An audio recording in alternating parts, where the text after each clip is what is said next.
I shot my employer in the chest and freed the woman they paid me to guard. But 30 seconds ago, none of this was the plan. Carol, run. We burst through the estate doors into the night, armed men shouting. Behind us, my shoulder bleeding from a bullet that was meant for her. How did a disgraced security guard end up killing a millionaire? Industrialist to save a captive he was supposed to keep locked up? How did I go from following orders to becoming a fugitive? It started 3 weeks ago, in a bar, with a phone call I should never have answered. 3 weeks earlier. Before we dive into how I got here, I need to ask you something. If this story already has you hooked, if you're wondering whether Carol and I made it out alive, hit that subscribe button right now. Because YouTube's algorithm decides whether thousands of people see this ending, or whether it dies here with just you. And honestly, after everything I went through to free her, the least you could do is click a button so others can hear what happened next. Drop a comment and tell me where you're watching from. Are you alone at 2 a.m. like I was that night in the bar? Or are you somewhere safe, somewhere free, somewhere Carol dreamed about every day for 2 years in that cell? Let me know.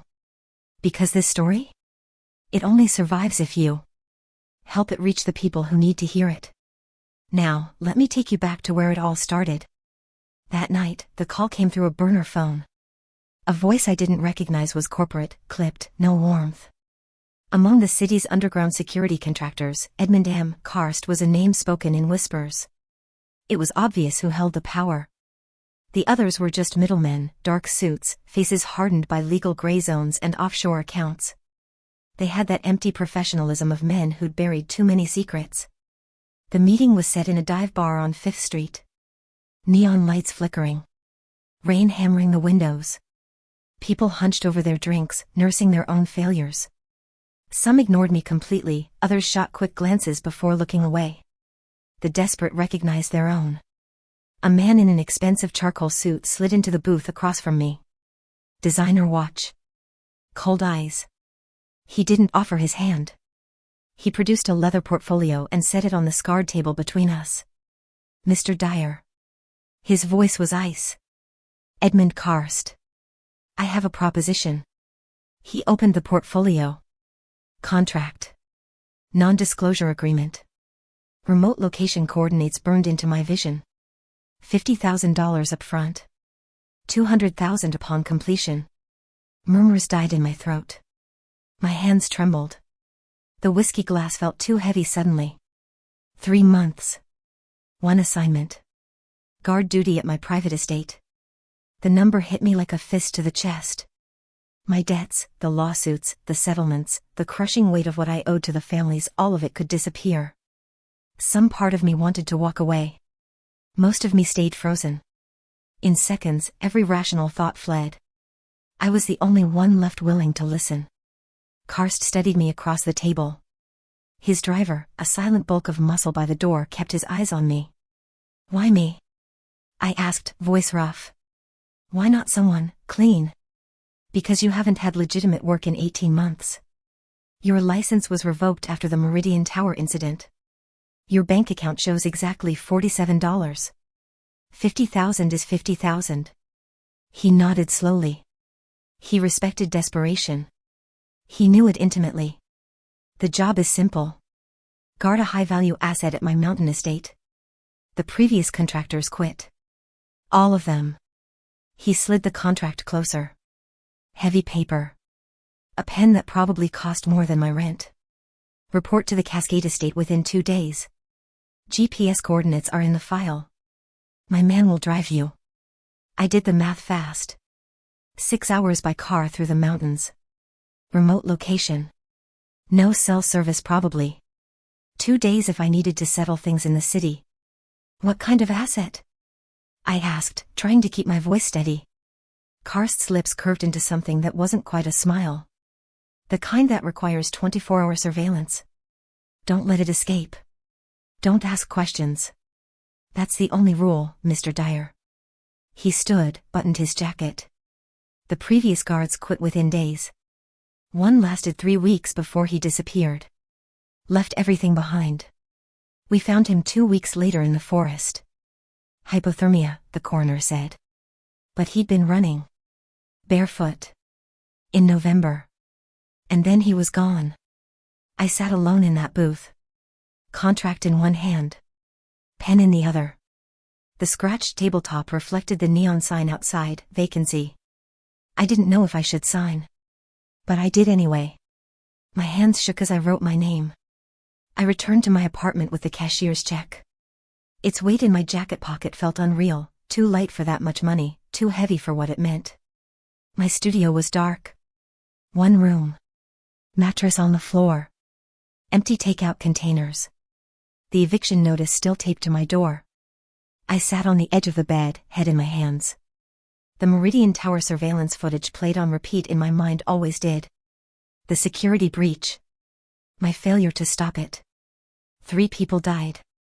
Their faces burned into my memory. Sarah Martinez, 34.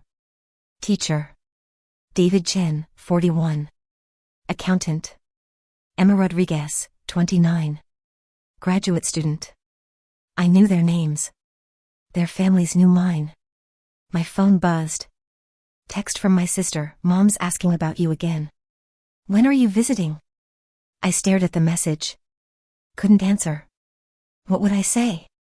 That I'd taken a job from a man who paid in cash and warned me the last guy died running through the woods?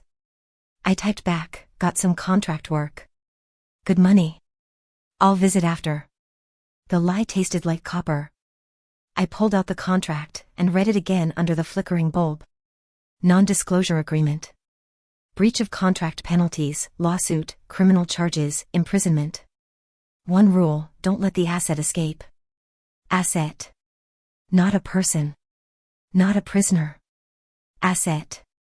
My landlord's words echoed, "When they pay up front like that, Dyer, it's because they don't expect you to earn the rest.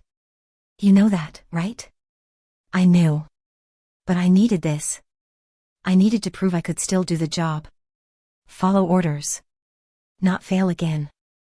I shoved clothes into a duffel bag. Tactical gear. First aid kit. Flashlight. Everything left over from my former life as someone people trusted. My reflection in the bathroom mirror looked like a stranger, gaunt, unshaven, eyes hollow with guilt and insomnia. You can do this, I told myself. 3 months. Follow the rules. Collect the money. Start over. I didn't believe it. But I needed to. I zipped the bag and turned toward the door. From somewhere in my mind, a memory surfaced of my training instructor, years ago. The moment you stop questioning orders, Dyer, is the moment you become complicit. I pushed the thought away. 6 hours by car. The driver never spoke, literally couldn't or wouldn't, I never figured out which. Dark SUV with tinted windows. We left the city behind, climbing into the Cascade Mountain Range. The highway became a 2-lane road. The road became gravel. Civilization vanished. Signs appeared, private property. No trespassing. Surveillance in effect. Security cameras mounted on trees. Motion sensors. Karst wasn't kidding about security. The forest pressed in dense pine, fog rolling through the trees like something alive. The temperature dropped. No other cars. No houses. Just wilderness and silence. An old state patrol checkpoint, abandoned, appeared through the fog. The driver glanced at it, kept going. I tried making conversation. You work for Karst long? Nothing. What's the estate like? Silence. The asset I'm guarding, what is it? His knuckles whitened on the steering wheel. That was enough to answer. We climbed higher. The road switchbacked up the mountain. Sheer drops on one side. Rock walls on the other. The fog was so thick I could barely see 10 feet ahead. Then, through the mist, the estate. Victorian architecture has gone to ruin. 3 stories of dark stone and broken windows. Gothic spires. Overgrown gardens strangled by thorns. Security cameras everywhere, red lights blinking like eyes. The car stopped at an iron gate. It opened automatically, someone watching, always watching. We drove up the circular driveway. Gravel crunching. The main house loomed like something from a nightmare. The driver stopped, engine still running. He didn't get out. Didn't look at me. Just stared straight ahead. I grabbed my duffel bag, opened the door. Before I could close it, he spoke first words the entire drive, voice rough from disuse. Don't look it in the eyes. Whatever you do. Then he was gone, taillights disappearing into the fog. I stood alone in front of that massive house. The wind carried something not quite a sound, more like a feeling. Something is wrong. The front door opened. A man emerged, 50s, gray hair, nervous energy. Thin frame in an old suit. He wrung his hands constantly. Mr. Dyer, he said, voice shaking slightly. I'm the estate manager. Mr. Karst said you'd be arriving. Welcome. Though I'm not sure that's the right word. He looked at my bag, then at my face. Last guard lasted 19 days, he said quietly, glancing at the security cameras. Left in the middle of the night. We found his car crashed into a tree 2 miles down the mountain. He was incoherent. Kept saying those eyes, those eyes. He gestured toward the house. Come. I'll show you to your quarters. And then I'll take you to her. Her? The word caught in my throat. The manager's face went pale. The asset. In the cell wing. That's what you're here to guard. He turned toward the house, shoulders hunched like he was carrying something heavy. I followed. Every instinct screaming at me to run. But $50,000 was already in my account. And I'd never been good at listening to instincts. The door closed behind us with a sound like a tomb ceiling. The estate manager led me through corridors that smelled of mold and abandonment.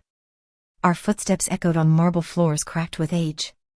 Dust hung in the air, thick enough to taste. The walls were lined with portraits of stern-faced men and women from another century, their eyes seeming to follow us as we passed. Mr. Karst values loyalty above all else, the manager said without turning around. His voice bounced off the walls, hollow and thin. Follow the rules. Don't ask questions. That's how you survive here. I wanted to ask what he meant by survive, but something in his hunched shoulders stopped me. We climbed a servant's staircase, narrow, dark, the kind meant for people who weren't supposed to be seen. The wallpaper peeled in long strips. Water damage stained the ceiling. This place had been once beautiful. Now it was just dying slowly. The manager stopped at a door on the 3rd floor. Plain wood, scratched and worn. He pulled out a key ring heavy with dozens of keys and unlocked it. Your quarters, he said, pushing the door open. The room was exactly what I expected, sparse and cold. A single bed with a thin mattress. A wooden chair. A desk with one drawer. A window that looked out over the fog-shrouded grounds. No television. No phone. Just 4 walls and silence. Bathrooms down the hall, the manager continued, still not meeting my eyes. Meals are delivered twice daily. 7 in the morning. 6 at night. You'll find them outside your door. He reached into his jacket and produced another key ring, this one smaller, just 3 keys. Heavy iron, old-fashioned.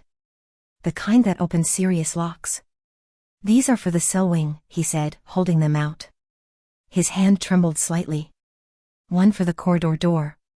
1 for the observation room. 1 for the cell itself. I took them. They were cold and heavier than they should have been. She's dangerous, the manager said, finally looking at me. His eyes were bloodshot, ringed with dark circles. Stay alert. Never get close to the bars. Never open the cell door unless absolutely necessary. And for God's sake, don't. He stopped himself, jaw working like he was swallowing something bitter. Don't what? I asked. Just follow the rules, he said quickly, backing toward the door. The feeding schedule is on the desk. Instructions. Emergency contact numbers. Though by that time you'd need to call for help. He trailed off, shook his head. I'll leave you to settle in. He was gone before I could ask anything else. The door closed with a soft click that sounded too final. I stood in the center of that cold room, a duffel bag still slung over my shoulder, 3 iron keys clutched in my fist. Outside, the wind picked up. Tree branches scraped against the window like fingernails on glass. I dropped the bag on the bed and moved to the desk. A single sheet of paper lay there, typed neatly. Feeding schedule, morning, 7 a.m. 1 meal, provided, evening, 6 p.m. 1 meal, provided, do not deviate from schedule. Do not approach closer than 6 feet from cell bars. Do not engage in conversation. Do not make direct eye contact. In case of emergency, contact, number blocked out. The last line had been crossed out with black marker so thick I couldn't read what was underneath. I picked up the keys again, studying them in the fading light. The metal was pitted with age, engraved with numbers I didn't recognize. The largest key had a warning etched into its handle in tiny letters, caution. What the hell was down there? I unpacked mechanically, trying not to think. Clothes in the drawer. Tactical gear on the chair. Flashlight on the desk. First aid kit in easy reach. Everything organized the way I'd been trained, everything accessible, everything ready. But my hands wouldn't stop shaking. I sat on the edge of the bed, springs groaning under my weight. The keys lay in my palm, catching the last rays of daylight through the dirty window. 3 keys. 3 locks. 1 prisoner the previous guards couldn't handle. The manager's words echoed, she's dangerous. Not it. She. I thought about the driver's warning, don't look it in the eyes. And the manager's unfinished sentence, don't. Don't what? Outside, something screamed, distant, animal, wrong. The sound cut off abruptly, swallowed by the fog. I stood and moved to the window. The grounds stretched out below, overgrown gardens, a fountain choked with dead leaves, and beyond that, through the mist, I could just make out another building. Smaller. Stone. Separate from the main house. No windows. Just walls and 1 heavy door. The cell wing. My reflection stared back at me from the glass, gaunt, haunted, desperate. I barely recognized myself anymore. 3 months, I thought. Follow the rules. Don't fail. Not again. But somewhere deep in my gut, beneath the guilt and the fear and the crushing need to prove myself, a different voice whispered. What have you agreed to? I didn't have an answer. And I was terrified I would find one. The keys felt like they weighed 1,000 pounds. Morning came too early. 7 o'clock, like clockwork. I found the breakfast tray outside my door, cold coffee, toast, something that might have been eggs once. I forced myself to eat, knowing I'd need the energy. The feeding schedule said 7 a.m. It was 7:23. I grabbed the second tray, the one meant for her, and made my way downstairs. The main house was a maze of corridors, but I'd memorized the route from the crude map the manager had left. Through the conservatory. Past the library with its rotting books. Down the servants' stairs to the basement level. The air changed as I descended. Colder. Damper. The smell of stone and something else, something animal and alive. A steel door blocked the passage. The first key slid into the lock with a heavy click. The door opened with a groan that echoed down the corridor beyond. I stepped through the darkness. My flashlight beam cut through the gloom, revealing a stone passageway carved directly into the mountain. Water dripped somewhere in the distance. The walls were slick with moisture. This wasn't part of the original house, this was older, deeper, something built to contain. The corridor stretched ahead, narrowing. My footsteps echoed. The tray trembled in my hands. Then I heard it. Chains. Heavy chains dragging across stone. The sound stopped. Started again. Deliberate. Like someone pacing. The passageway ended at another door, reinforced steel, triple bolted, with a small viewing slot at eye level. The second key turned smoothly, like it had been used recently. I stood there, hand on the door handle, heart hammering against my ribs. Just follow the rules. Don't get close. Don't engage. I set the tray down and reached for the viewing slot. The metal was ice cold under my fingers. I slid it open. The sound that escaped my throat wasn't quite a gasp, wasn't quite a word. The cell beyond was larger than I expected, maybe 20 feet square, carved from living rock. A single barred window high on the far wall let in weak gray light.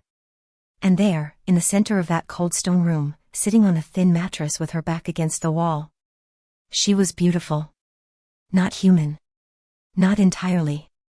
But beautiful in a way that made my breath catch. Tawny fur covered her body, marked with darker rosettes like a leopard. Her face was feline, delicate muzzle, elegant features, high cheekbones but unmistakably expressive. Human-shaped body, athletic and graceful even in captivity. Gold jewelry adorned her wrists and neck, gleaming against her fur. And her eyes. Amber. Luminous. Intelligent.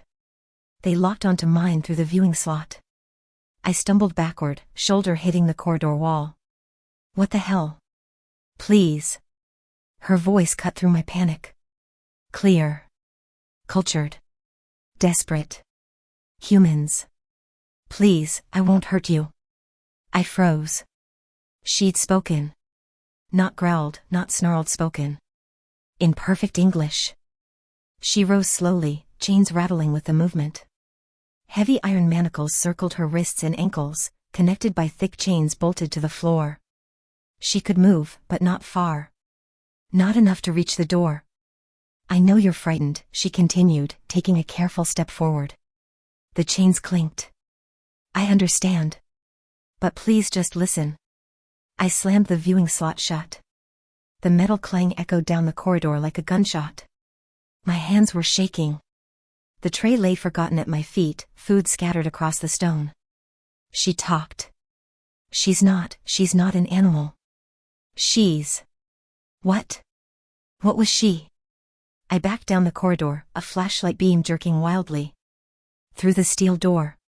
Up the stairs. I didn't stop until I reached my quarters, slamming the door behind me and turning the lock. My breath came in ragged gasps. I pressed my back against the door, sliding down until I sat on the floor. Those eyes. Amber and golden, so painfully, impossibly aware. Please. I won't hurt you. Her voice had been educated. Refined. Like she'd grown up reading poetry and philosophy, not locked in a stone cell in the mountains. And the way she'd moved gracefully even in chains, careful not to seem threatening. Like she understood exactly how terrifying she appeared and was trying to minimize it. I pulled out my phone. No signal, as expected. I opened the photos, scrolled back through months of nothing until I found the faces from Meridian Tower. Sarah. David. Emma. The people I'd failed to protect. Follow the rules, I told myself. Don't engage. Just do the job. But rules were written by people like Karst. People who called her the asset and kept her chained in darkness. I tried to sleep that afternoon. Failed. Every time I closed my eyes, I saw those amber eyes filled with something I recognized because I saw it in my mirror every day. Desperation. Evening came. 6 o'clock. Another tray appeared outside my door. I stared at it for 10 minutes before I could force myself to pick it up. The corridor was just as dark. The steel door is just as heavy. My hands shook as I unlocked it. This time, I didn't open the viewing slot. I just set the tray down in front of the door where she could reach it through the slot at the bottom, the one meant for passing food through. Thank you, came her voice from inside. Soft. Grateful. I didn't answer. Didn't look. Just turned and walked away. But I could feel her watching me go. That night, I lay in bed staring at the ceiling, listening to the wind howl outside. Sleep wouldn't come. Every time I started to drift off, I saw those eyes. Amber and golden, heartbreakingly human. And somewhere in the darkness below, chains rattled softly, like someone pacing in a cage, counting the hours until dawn. Days blurred into a routine that felt like penance. 7 in the morning. 6 at night. Down the corridor. Unlock the door. Leave the tray. Don't look. Don't listen. Don't engage. But she tried. What's your name? Her voice drifted through the viewing slot as I set down breakfast on the third day. I kept my eyes on the tray and said nothing. Please. I just want to know who's there. I walked away. Her sigh followed me down the corridor. The 4th day, why are you here? Did Karst threaten you? Does he have something on you? Silence. Lock the door. Climb the stairs. Pretend I hadn't heard the hope in her voice. 5th day, I'm not what you think I am. If you'd just let me explain. I slammed the viewing slot shut harder than necessary. 6th day, please. Just talk to me. Even one word. Anything. My jaw clenched so tight it ached. I left the tray and turned away. I've been alone for 2 years, she called after me, voice cracking. 2 years of silence. Please. I didn't look back. But I noticed things. Couldn't help it. The way she ate delicately, using the fork and knife left on the tray like she'd been raised with manners, with culture. Not tearing into the food like an animal. She took small bites, chewed thoughtfully, and always left the tray neat when she was done. The books. Someone had left a small shelf of them in her cell, old paperbacks, classics mostly. I caught glimpses through the viewing slot when I thought she wasn't looking. She'd be curled on the mattress, book held carefully in her clawed hands, absorbed in the pages. Her lips moved slightly as she read, like she was savoring the words. And the humming. Late at night, when I couldn't sleep and found myself pacing my room, I'd hear it drifting up from below. Melodies that sounded ancient, haunting. Not quite songs, more like prayers or lullabies from a world I'd never known. They made my chest ache with a loneliness I couldn't name. She wasn't an animal. Every day made that clearer. She was a person. A prisoner. And I was her jailer. The guilt gnawed at me like acid.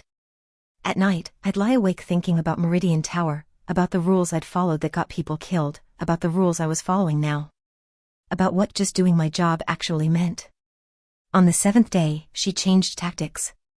My name is Carol, she said as I set down the breakfast tray. Her voice was closer than usual. She must have been sitting right by the door. Carol Jennings. I'm 28 years old. I grew up in the Cascade Forests with my family. We're peaceful. We've never hurt anyone. I froze, hand still on the tray. Karst's men found our village 3 years ago. They took me in the night. I woke up in a laboratory. They experimented on me for months. Then they brought me here and locked me in this cell. I've been here ever since. My throat felt tight. I straightened, stepped back. I had a mother. A sister. Friends. A life. Her voice wavered. I had a name before I became the asset. I still have a name. It's Carol. I turned and walked away, but my hands were shaking. That evening, I stood outside the cell door for a full 5 minutes before opening the viewing slot. She was sitting on her mattress, a book open in her lap. When she heard the slot open, she looked up. Those amber eyes met mine. What are you reading? The words were out before I could stop them. Her ears perked forward slightly. Hope flickered across her feline features. Steinbeck, she said softly, holding up the worn paperback. East of Eden. Have you read it? I had. Years ago, in another life. I nodded despite myself. It's about choice, she continued, voice careful, like she was afraid of spooking me. About whether people are doomed by their nature or free to choose who they become. Timshel. Thou mayest. The words hit harder than they should have. I stared at her through that narrow slot, and she stared back, and for a moment neither of us spoke. Why does Karst keep you here? I asked finally. He wants to weaponize my DNA. Sell it to the highest bidder. Create soldiers with our strength, our speed, our senses. She set the book down. He's been waiting for the right buyer. Someone who won't ask questions about where the genetic material came from. My stomach turned. How long have you? 2 years in this cell. 6 months in his laboratory before that. 30 months since I've seen the sky. Since I've felt rain. Since I've spoken to anyone who saw me as something other than a specimen or a monster. The silence stretched between us like a chasm. What's your name? She asked gently. I should have closed the slot. Should have walked away. Should have followed the goddamn rules. Craig, I heard myself say. My name is Craig. Her expression transformed. Relief, gratitude, something achingly human flooded those inhuman features. She smiled, sad and tired and grateful all at once. Thank you, Craig. She pressed one clawed hand against the door, as if reaching toward me through the steel. Thank you. I'm sorry, I whispered, though I wasn't sure what I was apologizing for. Everything. Nothing. The world. So am I, Carol said. So am I. I closed the slot gently this time. I walked back down the corridor with my heart hammering and my mind racing. I'd broken the first rule. And I knew, with a certainty that terrified me, that I was going to break more. The estate manager arrived on the 10th day with supplies. I heard the delivery truck grinding up the mountain road before dawn, watched from my window as he unloaded crates onto a dolly. By the time I made it downstairs, he was stacking boxes in the kitchen with canned goods, dried pasta, and fresh produce that wouldn't last long in this cold.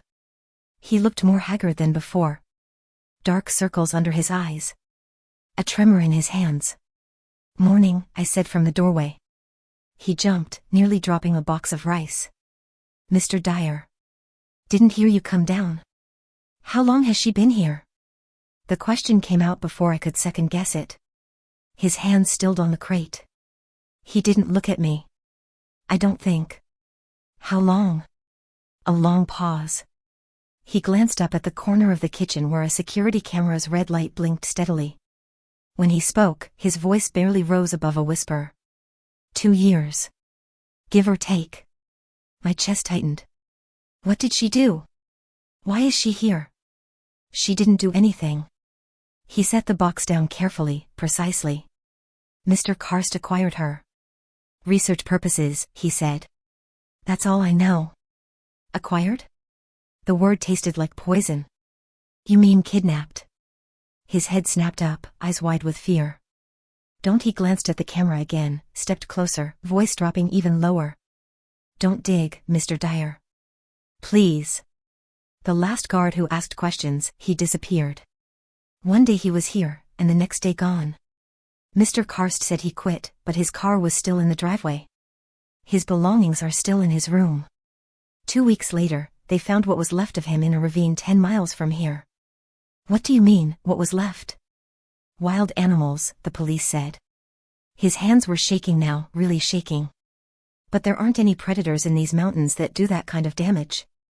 And he'd been a Marine. Combat veteran. Not someone who just wanders off a cliff. The kitchen suddenly felt too small, too cold. Just do your job, the manager continued, backing toward the door. Don't ask questions. Don't look too deep. It's safer that way. For both of us. He left before I could respond, the delivery truck's engine fading down the mountain like a lifeline being cut. I stood in that empty kitchen, staring at the camera's blinking red eye, and felt something crystallize inside me. That night, I waited until after midnight. The estate was silent except for the wind and the settling of old wood. I'd spent the evening memorizing the security camera positions, tracking their sweep patterns. There were blind spots. Small ones, but they existed. Karst's office was on the 2nd floor of the east wing, behind a door marked private. The lock was old, designed more for privacy than security. My tactical training hadn't covered picking locks, but desperation was a good teacher. 3 minutes with a bent paperclip and the tumblers clicked. The office was exactly what I expected: mahogany desk, leather chairs, walls lined with filing cabinets. A laptop sat closed on the desk. I avoided it. Computers left trails. The filing cabinets were locked, but the keys hung on a hook behind the door. Arrogant. Or maybe Karst just knew that anyone who worked here was too terrified to snoop. I started with the cabinet labeled projects. The first file made my hands go numb. Subject, C17, Felis sapiens. Photographs. Carol, younger, terrified, strapped to an examination table. Clinical notes in cold, detached language, subject displays human-level cognition. Language acquisition is rapid. DNA samples show unprecedented genetic markers. Commercial applications, military, law enforcement, private security. Medical procedures. Biopsies. Blood draws. Things I didn't have names for. I flipped to the next section. Acquisition report. A location marked on a map deep in the Cascade Wilderness, a region marked uninhabited on official surveys. But the report told a different story. Indigenous population discovered. Estimated 200 to 300 individuals. Nocturnal, avoid human contact. Recommend discreet extraction of prime specimens. The word specimens made bile rise in my throat. The extraction date, 3 years ago. Carol's real name, Carol Jennings alongside 2 others. Both marked deceased. They'd tried to take 3. She was the only one who survived the capture. I found another file labeled buyers. A list of names I recognized from news reports of defense contractors, foreign governments, biotech corporations operating in legal gray zones. Offers ranging from $50 million to $200 million for exclusive rights to her genetic material. The most recent entry was dated a week ago, primary buyer confirmed. Extraction and disposal scheduled for November 30th, asset to be terminated post-harvest. November 30th. 12 days from now. My vision blurred. I gripped the desk to steady myself. Terminated. Like she was a contract, not a person. Like her life meant nothing beyond what they could extract from her. I photographed everything with shaking hands. Pages and pages of evidence. Enough to bury Karst if I could get it to the right authorities. If I lived long enough. I locked the cabinets, rehung the keys, slipped back into the corridor. My heart hammered so loud I was certain the cameras could hear it. Back in my room, I locked the door and sat on the bed, staring at the photos on my phone. Carol's terrified face in those clinical images. The cold calculus of men who saw her as nothing more than a resource to exploit. I had a mother. A sister. Friends. A life. Her words echoed in my memory. And Karst's timeline echoed louder, 12 days until they killed her. I looked at the keys to her cell lying on my desk. 3 keys. 3 locks between her and freedom. Between both of us and whatever came next. Outside, an owl called into the darkness. Or maybe it wasn't an owl. Maybe it was something else, crying out in the night, alone and afraid. I knew exactly how that felt. I stopped pretending on the 11th day. Instead of leaving the breakfast tray and walking away, I unlocked the cell door itself just enough to slip inside, staying near the entrance where I could retreat if needed. Carol sat on her mattress, book in hand, and watched me with those luminous amber eyes. "May I stay?" I asked. "Just for a few minutes." She nodded slowly, setting the book aside. "I'd like that." I sat against the wall near the door, keeping distance between us. The chains gave her maybe 10 feet of movement. Not enough to reach me. Safe. Or as safe as anything in this place could be. "Tell me about your home," I said. "Your real home." She was quiet for a moment, as if testing whether the question was genuine. Then she began. "The Cascade Forests. Deep in the old growth where humans don't go. We've lived there for generations, maybe always. My people don't keep written history, just stories passed down. We've learned to hide. To avoid contact." Her voice carried a distant ache. "We're not many. Maybe 300. We live simply. Hunt, gather, tell stories around fires at night." "How did Karst find you?" Her expression darkened. "Satellite imaging. Heat signatures. He was looking for something else, some kind of mineral deposit, and found us instead. Saw an opportunity." She pulled her knees to her chest, chains rattling softly. "They came at night. Military-grade tranquilizers. They took 3 of us. My friend Mara. My cousin Thomas. And me." The file said I stopped myself. "Said they died?" Carol's ears flattened against her skull. "Mara had a heart condition. The sedatives killed her before we even left the forest. Thomas tried to fight when they put us in the van. They shot him. I watched him bleed out on the floor while I was too drugged to move. My throat tightened. I'm sorry. I survived because I didn't resist. Because I was too terrified to fight back. They brought me to a laboratory. 6 months of tests. Biopsies. Genetic sequencing. They treated me like a lab rat. Then they moved me here. Locked me in this cell. And I've been here ever since." The weight of it settled over the room like a shroud. 2 years, I said quietly. 2 years in this cell. 743 days. I've counted every one. She looked up at the barred window where weak light filtered through. "I've almost forgotten what the sun feels like. What rain smells like. The sound of wind in the trees." I thought about the files in Karst's office. The timeline. 12 days until they killed her. Why you? I asked. Why are you still alive when? When would others be easier to control? Less human? She smiled bitterly. Because I'm the perfect specimen. Human enough to communicate, to understand commands. But different enough to be exotic. Valuable. They've been waiting for the right buyer. Someone willing to pay top dollar and keep quiet about where I came from. We sat in silence for a long time. Then she asked, "What about you, Craig? Why are you here?" The question I'd been avoiding. I stared at the stone floor, at my hands. 18 months ago, I was head of security for an office building. Meridian Tower. Downtown.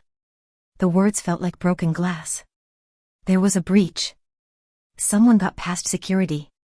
I'd been following protocol, but I missed something. A blind spot. A moment of inattention. What happened? 3 people died. A shooter made it to the 14th floor before police stopped him.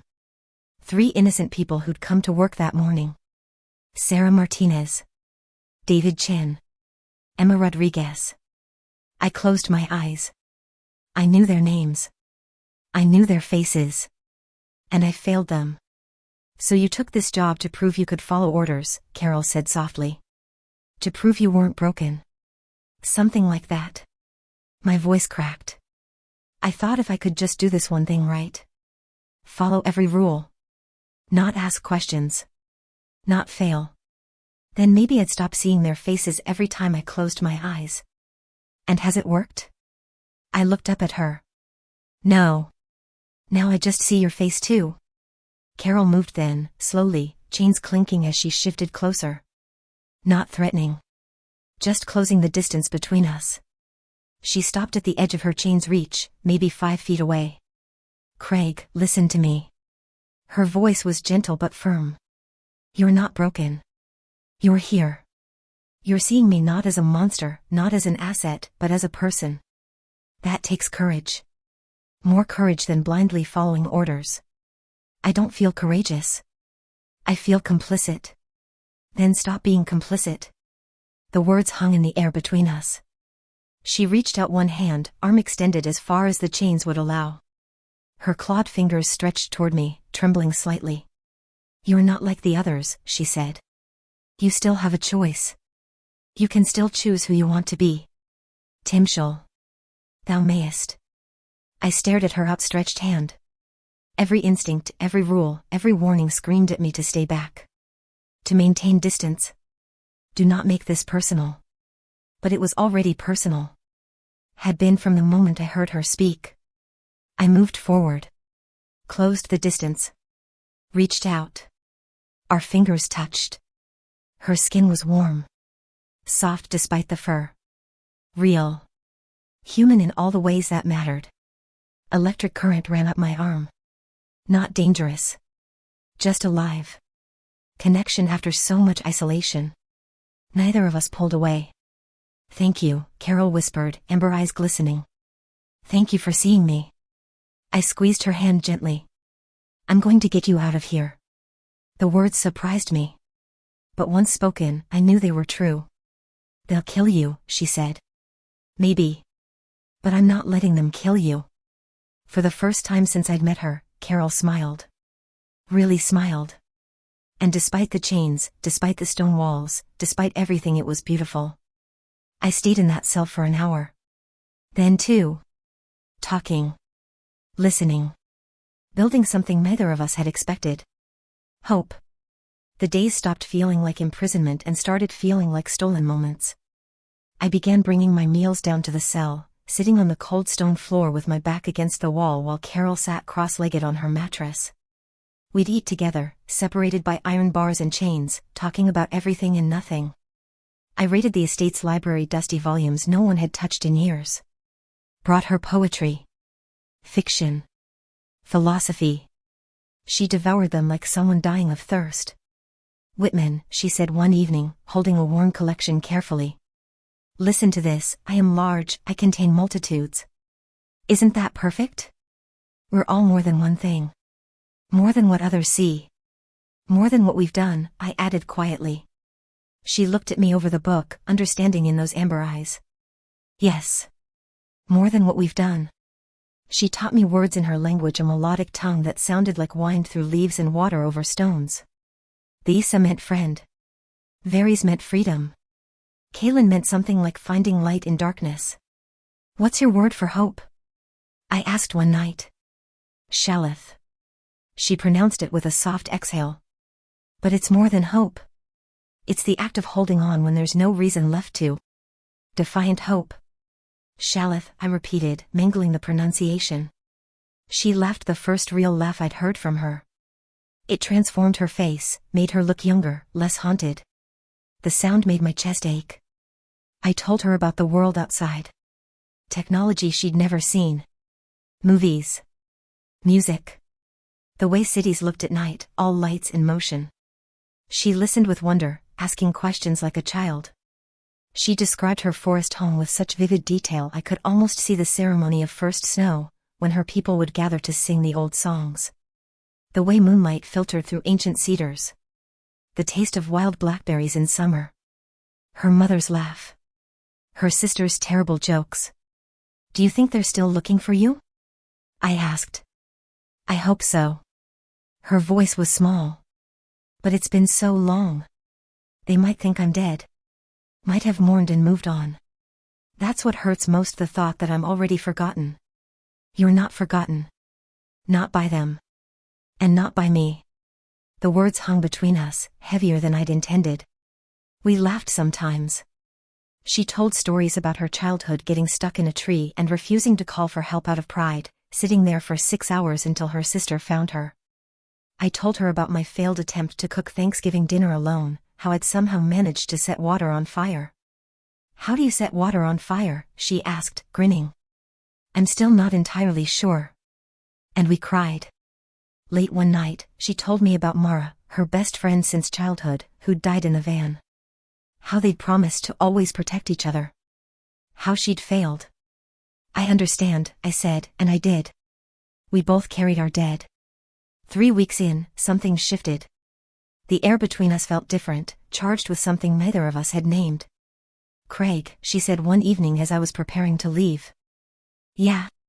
Would you stay a little longer tonight? I did. We sat in comfortable silence, just being together. Then she began to sing. The melody was haunting, ancient and sad and beautiful. No words I understood, just sounds that seemed to carry the weight of generations. It rose and fell like wind, like water, like something wild and free. I moved closer to the bars, drawn by the sound. When she finished, silence settled like snow. That was beautiful, I whispered. It's a song my mother used to sing. About lost things finding their way home. My forehead rested against the cold iron bars. I'm so sorry this happened to you. You don't deserve this. Any of this. Carol shifted closer, as close as her chains would allow. Her clawed hand reached through the bars, gentle fingers stroking my hair. The touch was tender, careful, impossibly soft. You're not like the others, Craig. Her voice was thick with emotion. You still have a heart. You're still capable of seeing someone as a person, not a thing. That's rare. That's precious. I looked up at her through the bars. Her face was inches from mine. I could see the flecks of gold in her amber eyes, the way her fur caught the dim light, the curve of her lips. And I realized the truth that had been growing for weeks. I'd fallen in love with her. Not despite what she was. Not because of it. Just her. Carol. The woman who read Whitman and laughed at bad jokes and sang songs about coming home. Who'd survived 2 years of hell and still had the capacity for gentleness. Who'd been broken and was still somehow whole. I can't leave you here, I said, voice rough. I won't. Craig. No. Listen. I reached up, covered her hand with mine through the bars. I have 11 days before Karst comes back. 11 days to figure out how to get you out. And I will figure it out. I promise. They'll hunt us. Both of us. Karst has resources you can't imagine. I don't care. You'll lose everything. I already lost everything. I squeezed her hand. Or I thought I did. But maybe I can still find something worth keeping. Tears tracked down her furred cheeks. You'd do that? Risk everything? For you? Yes. She pressed her forehead against the bars, against mine, and we stayed like that for a long time. Connected by cold iron and warm skin and something I didn't have words for. Something that felt like salvation. Shalith, she whispered. Shalith, I whispered back. Defiant hope. It was all we had. And somehow, it was enough. I spent my days mapping the estate like a military operation. The security cameras had patterns, 30-second rotations, brief moments where their fields of vision didn't overlap. I timed them obsessively, noting every blind spot, every gap in coverage. The East Wing had the fewest cameras. The service entrance was monitored but on a separate system that lagged by 2 seconds. Supply deliveries came every 2 weeks. The manager arrived alone, always between 6 and 7 in the morning. He never stayed long. The delivery truck was old, poorly maintained. I'd heard it struggling up the mountain road. The estate's perimeter had motion sensors, but they were calibrated for the wildlife that wandered through: deer, raccoons, and the occasional black bear. Anything under 200 pounds didn't trigger them. Carol was small, maybe 130. I was 180. If we moved carefully, stayed low, we might slip through. I found bolt cutters in the maintenance shed behind the house, industrial grade, strong enough to cut through chains. I tested them on an old padlock. Clean cut, no sound except the snap of metal. I stashed supplies in my room. Energy bars. Water bottles. A first aid kit. The warmest clothes I could find. A map of the Cascade Wilderness I'd pulled from the library, marking potential routes away from roads, away from civilization where Karst's people would look first. Carol watched me with growing intensity during our evening meals. I'd stopped leaving her cell, just sat with her for hours, sometimes talking, sometimes in silence. The connection between us had become vital, like breathing. What are you doing? She asked finally, on the 8th day. I looked up from the map I'd been studying, spread across the floor between us. Planning. Planning what? I folded the map, met her eyes. Your escape. Her ears flattened. Craig, we've talked about this. It's too dangerous. Karst will. Karst is planning to kill you in 3 days. The words came out harder than I intended. November 30th. I found the timeline in his files.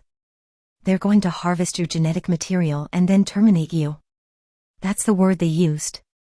Terminate. Like you're a fucking contract. Her face went still. 3 days. 3 days. I moved closer to the bars. So yes, I'm planning. Because I'm not letting that happen. They'll kill you too. Maybe. Probably. I shrugged. But at least I'll have done something that matters. At least I'll have chosen the right thing instead of just following orders. Carol's clawed hands gripped the bars. Craig, listen to me. Even if we get out of this cell, out of this estate, Karst has resources. Private security. Connections. He'll hunt us both. You'll lose everything. Your life. Your future. Any chance at what? Redemption? I laughed bitterly. I already lost that at Meridian Tower. My career is gone. My reputation is gone. I've got nothing except debt and guilt and a studio apartment I'm getting evicted from. I stood, pulled the keys from my pocket. The only thing I have left is a choice. And I'm choosing you. I unlocked the cell door with all 3 locks, one after another. The bolts slid back with heavy clicks that echoed off stone. I pulled the door open and stepped inside. No barriers between us anymore. No pretense of safety. Just us, in that cold cell, chains still binding her wrists and ankles. I'm getting you out of here, I said quietly. I don't care about the money anymore. It's blood money anyway. This is wrong. What Karst is doing is wrong. What I've been doing, keeping you locked up, being complicit in your imprisonment, that's wrong. And I won't be part of it anymore. Carol stared at me, amber eyes wide with disbelief and hope and fear all tangled together. He'll hunt us, she repeated, voice barely a whisper. Let him. You'll lose everything. I stepped closer, close enough to reach out and take her chained hands in mine. The metal was cold. Her skin was warm. I already lost everything, I said, smiling despite everything, broken but determined, terrified but certain. Maybe it's time I found something worth keeping. Her breath caught. Tears spilled down her furred cheeks. You mean that? Every word. She pulled me closer, chains rattling, and wrapped her arms around me as much as the restraints would allow. I held her, felt her trembling against me, felt the rapid beat of her heart. When? She asked into my shoulder. Tomorrow night. The next supply delivery isn't for 6 days. That gives us time to get distance before anyone knows we're gone. Where will we go? Your forest. Your people. It's a week's hike through the mountains, maybe more.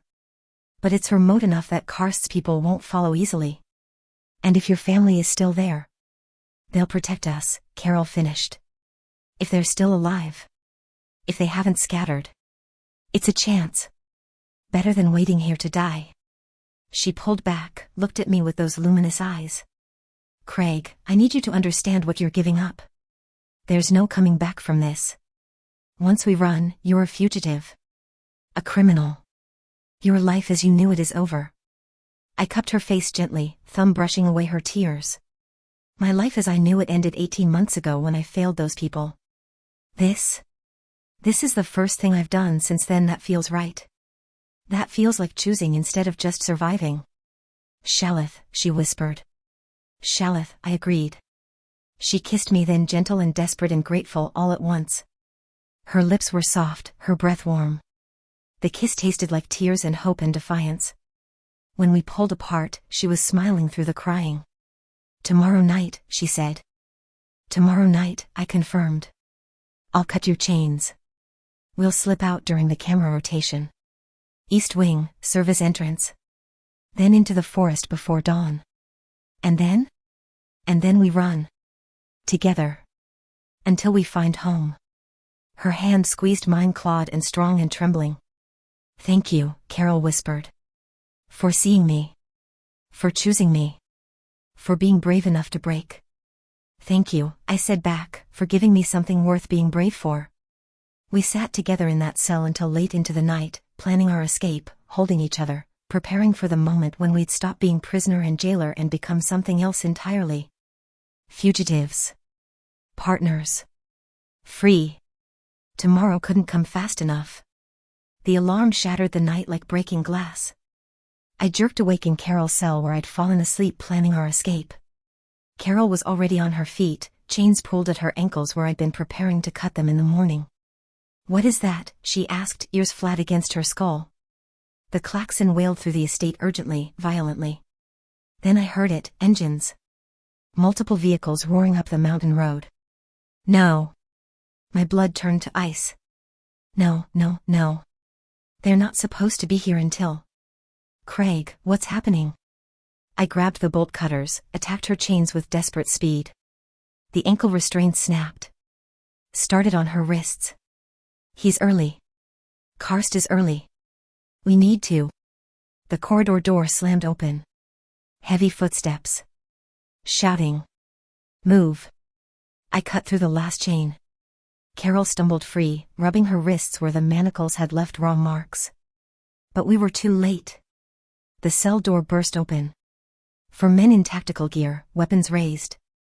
Behind them, immaculate in a charcoal suit despite the hour, stood Edmund M. Karst. His cold eyes took in the scene, Carol unchained, me holding bolt cutters, the cut restraints on the floor. His face contorted with rage. You fool. His voice was ice and fury. You absolute fool. You broke your contract. The guards fanned out, assault rifles trained on us. Red laser sights danced across my chest, across Carol's. Mr. Karst, I can explain where I started. Explain? He stepped into the cell, expensive shoes clicking on stone. Explain how I paid you $250,000 to guard my asset and instead found you freeing it? Explain how you violated every term of your non-disclosure agreement? How did you commit corporate espionage, theft, and sabotage? She's not an asset. She's a person. And what you're doing is perfectly legal within the bounds of my private property and research permits. Karst's smile was razor thin. You, however, are now guilty of breach of contract, criminal trespass, and destruction of property. The legal consequences alone will bury you." He moved toward Carol. She snarled, backing against the wall, all pretense of humanity dropping away. Her lips pulled back, revealing sharp canines. Her claws extended. "Easy now," Karst said, like talking to a dangerous animal. "The client arrived early. I am very eager. We're extracting your genetic material tonight. Full harvest. Then disposal. You won't suffer long." "No." I stepped between them, dropping the bolt cutters, raising my hands. "I quit. The contract is void. I'm walking away and I'm taking her with me." Karst laughed without humor, without warmth. "You think you have a choice? You signed an NDA. Multiple witnesses can attest to what you've seen here. If you leave, I'll have you arrested before you reach the highway. Breaking a non-disclosure agreement of this magnitude? 20 years minimum. And that's before we discuss the property damage." He gestured to the guards. "Restrain him. Sedate the asset. She has a name." I shouted. "Carol. Her name is Carol and she's..." One of the guards slammed a rifle butt into my stomach. I doubled over, gasping. Two more grabbed my arms, forced me to my knees. Karst crouched in front of me, perfectly calm. "She's corporate property, Mr. Dyer. A very valuable piece of property that you nearly destroyed. The buyer is in the East Wing as we speak, paying $200 million for exclusive rights. Did you really think your little romance would change that?" He stood, brushed imaginary dust from his suit. "Take her to the laboratory. Prep her for extraction." A guard approached Carol with a tranquilizer rifle. She was trapped cornered against the stone wall, no way out. "No." I struggled against the men holding me. "Carol, fight. Don't let them." She met my eyes across the cell. Amber and gold and terrified. But not defeated. "Not yet." "I'm sorry," she mouthed. The guard raised the tranquilizer gun, aimed at her chest. Everything happened at once. Carol lunged not at the guard with the gun, but at the one to his left. Faster than human, faster than they expected. Her claws raked across his throat. He went down gurgling, weapon clattering. The tranquilizer fired. Missed. The dart embedded in stone. Carol grabbed the fallen guard's rifle, swung it like a club. Connected with another guard's head. He dropped. "Shoot her." Karst screamed, backing toward the door. "Shoot it." Gunfire exploded in the confined space. Deafening. I threw myself sideways, breaking free of the distracted guards. Carol moved like liquid violence, ducking, rolling, using her smaller size and inhuman speed. Another guard fell, clutching a ruined arm. I grabbed the bolt cutters, swung at the nearest guard. Metal connected with the skull. He collapsed. Carol and I stood back to back in the center of the cell. 4 guards down. Karst in the doorway, face purple with rage. "You're both dead," he shrieked. "Every resource I have, I will hunt you down. You're dead." He pulled a pistol from his jacket. Small. Elegant. Deadly. Aimed at Carol. Time crystallized. I saw the gun. Saw Karst's finger tightening on the trigger. Saw Carol's eyes widen. Saw everything I'd failed to save. Not again. I moved. I threw myself between them. The gunshot was impossibly loud. Fire exploded in my shoulder. The impact spun me around. I hit the floor hard, vision blurring. Through the ringing in my ears, I heard Carol scream rage and anguish and fury. Heard more gunshots. Heard Karst cry out. Then silence. Hands on my face. Clawed and gentle. Craig. Craig, stay with me. Please. I blinked up at Carol. She was bleeding from a dozen places. But alive. Standing over me. Protective. Beyond her, Karst lay crumpled against the corridor wall. Not moving. The pistol on the floor beside him. Did you? I coughed. Tasted copper. I had to. Her voice broke. He was going to kill you. He was going to kill both of us. Good. I tried to sit up. Pain lanced through my shoulder. We need to move. More will come. You're shot. I noticed that. I gritted my teeth, let her help me to my feet. The world tilted. How bad? She tore my shirt, examined the wound. Through and through. Missed the bone. You'll live if we stop the bleeding. Then let's get the hell out of here. We stumbled out of that cell together over bodies, through blood, into the corridor. The alarm is still wailing. Time is running out. Behind us, Karst's dead eyes stared at nothing. Ahead, the forest waited. And we ran. We burst through the service entrance into the night. Cold air hit my face like a slap. Behind us, the alarm's wail mixed with shouts, more boots pounding through corridors. This way. I pulled Carol toward the tree line, my wounded shoulder screaming with every movement. Blood soaked through the makeshift bandage she'd torn from her shirt.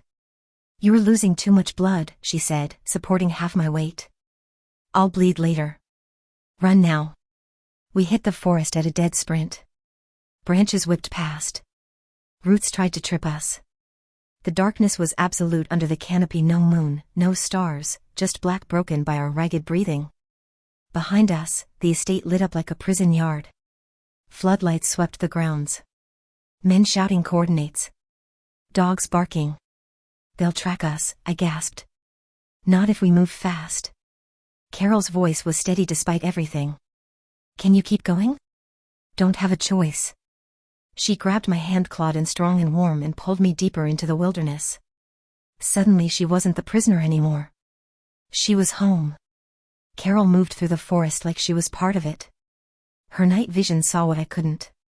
She navigated by instinct, by memory, by something primal I didn't understand. I just held her hand and trusted. We ran. Minutes blurred into an hour. My legs burned. My shoulder throbbed with every heartbeat. The wound had reopened, blood leaving a trail I prayed was too dark to see. Behind us, flashlight beams cut through the trees. Distant but getting closer. Voices calling to each other. The mechanical whir of drones overhead. Here. Carol pulled me toward what looked like solid rock. As we got closer, I saw the gap, a narrow gap in the stone, barely wide enough for a person. She squeezed through.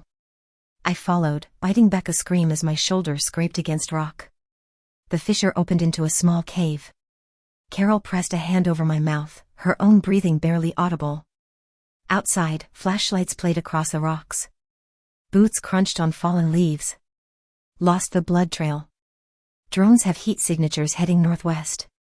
That's 10 miles of wilderness. We'll never find them in the dark. Boss says bring them back alive if possible. The asset especially. Dead if necessary. A long pause. Then, let's follow the drones. Move out. The footsteps faded. The lights disappeared. We waited in darkness for another 20 minutes. Carol's hand found mine in the black, squeezed gently. Thank you, she whispered. For stepping in front of that gun. For choosing me. Had to. I tried to smile through the pain. Too many people. Wasn't going to fail you. You didn't fail them, Craig. You're human. Humans make mistakes. Some mistakes cost lives. And some courage saves them. She shifted closer. We need to keep moving. Can you walk? Honestly? I wasn't sure. But I nodded anyway. We emerged from the cave into pre-dawn gray. The world was in shadows and mist.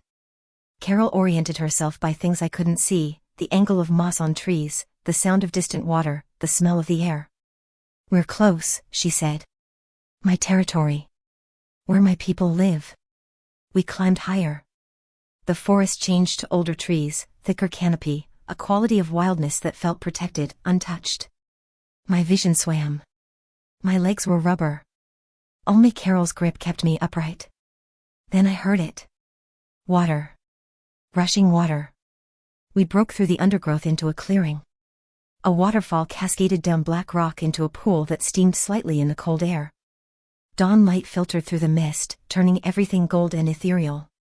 The heart spring, Carol breathed. We made it. We're. Movement in the trees. Dozens of shapes emerging from shadow. Feline forms, tawny, spotted, striped, all carrying weapons. Bows. Spears. Rifles that looked handmade but deadly. They surrounded us in seconds. Carol stepped forward, raising her hands. Wait. I'm Carol Jennings. Daughter of Maya. Sister of Kira. I was taken 3 years ago. I've come home. The circle tightened. Weapons stayed raised. Then one of them, a tall woman with silver-streaked fur and Carol's same amber eyes, lowered her bow. Carol? Her voice cracked. Little sister? Kira. Carol's legs nearly gave out. You're alive. You're. The woman rushed forward, catching Carol in a fierce embrace. Both of them were sobbing. The other feline folk lowered their weapons, murmuring in their melodic language. We thought you were dead, Kira said into Carol's shoulder. We searched for months. Found nothing. Mother never stopped hoping, but I'm here. I'm home. Carol pulled back, gestured to me. This is Craig. He freed me. He saved my life. He's with me. Every eye turned to me. Dozens of predatory gazes assessing, judging. I must have looked like hell, blood-soaked, half-dead, human. An older male stepped forward, grizzled and scared. He's human. He brought danger here. He brought me here, Carol said firmly. And without him, I'd be dead. Dissected. Sold like meat. He risked everything. Lost everything. For me. The male studied me with ancient eyes. You killed to protect her? I nodded, too exhausted for words. You're wounded. I'll live. He took a bullet meant for me, Carol added. Stood between me and a gun. No hesitation. The silence stretched. Then Kira spoke. Any friend of Carol's has sanctuary here. Healers tend his wounds. Warriors establish perimeter. If humans come searching, we disappear. Like always. The circle dissolved into organized chaos. Gentle hands guided me to the water's edge. Someone cleaned and bound my shoulder with practiced efficiency. Someone else brought food, water. Carol stayed by my side through all of it, hand in mine. When the immediate crisis passed, when the pain dulled to manageable, I looked at her properly. She was home. Really home. The tension I'd always seen in her had melted away. She looked lighter somehow, despite everything. You freed me, she said softly. Now I'll protect you. For as long as you'll stay. I thought about my old life, the apartment, the debt, the guilt, the endless cycle of failure and self-punishment. All of it is gone now. Burned away. And somehow, impossibly, I felt lighter too. I guess I finally did my job right, I said, allowing myself to smile for the first time in 18 months. Protected someone who needed it. Choose courage over orders. Did the right thing instead of the easy thing? Carol leaned her forehead against mine. Shaleth. Shaleth, I agreed. Around us, her people moved through the forest like shadows, setting up camp, establishing watch, protecting their own. And for the first time since Meridian Tower, I didn't feel like a failure. I felt like someone who'd finally found his way home. The sun rose fully over the mountains, burning away the mist. Carol's hand stayed in mine as we watched the light spread across the forest, free, together, alive. Behind us, the world we'd left. Ahead, something new. We walked forward into it without looking back.